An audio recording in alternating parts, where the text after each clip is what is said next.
ฮัลโหลอยู่บ้านหว่ะมื้อนี้เห็นอยู่เมนเฮือนดอกไม้บ่ทันได้กินข้าวติมื้อนี้จะพาไปขี่รถลิ้นไปกินข้าวกันโอ้เนื่องในโอกาสนั้นเอ้าก็วันแม่เด้พาแม่ไปขี่รถลิ้น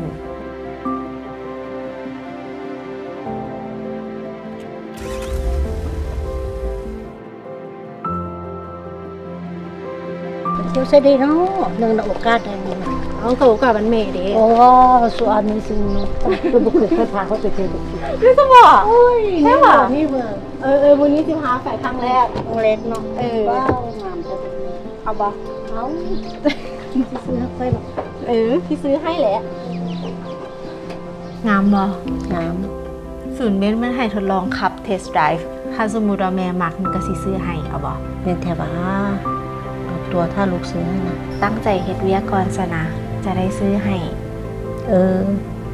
อย่าเฮ็ดเวียกนักลายพระพรแดเดี๋ยวจังหน่อยมื้อนี้เฮานั่งไปอีก2ชั่วโมงนี่เหมือนบ่บ่เลยเบาะนั่งสบายที่จริงมันมีหมูนี่นำแดนวดเบาะนวดนำแดแท้ป่ะเดี๋ยวเปิดให้โอ้มันเน้นแอลอีกเนาะนั่นล่ะ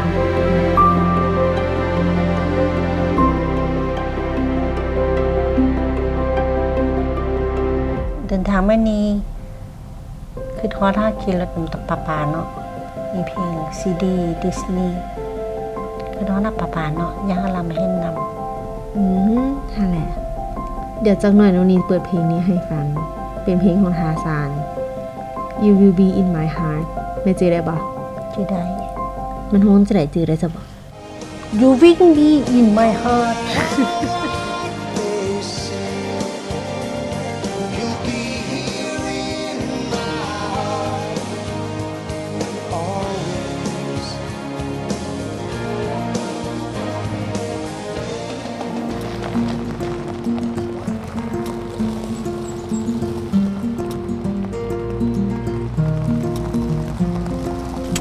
นี่ฮอดแล้ว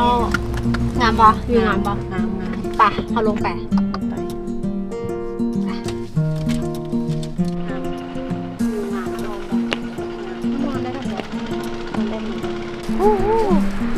มากันลูก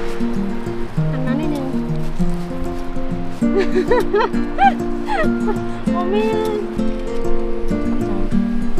เจ็บบ่เจ้า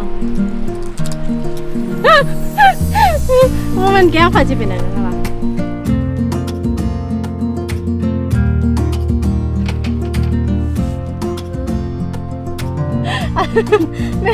เดี๋ยวกามค่ะต้องให้พี่สิว่ะเนี่ยคณะทำอะไรคณะทำมาใหม่ว่ะที่มาว่ะบ้านโน้ตอ่ะนอนแล้วก็ลอยน้ำนี่เลยว่ะแบบนั้นนี่แหละลมกระจกอกลูกชิ้นเดินเอกมันเป็นลอยน้ำ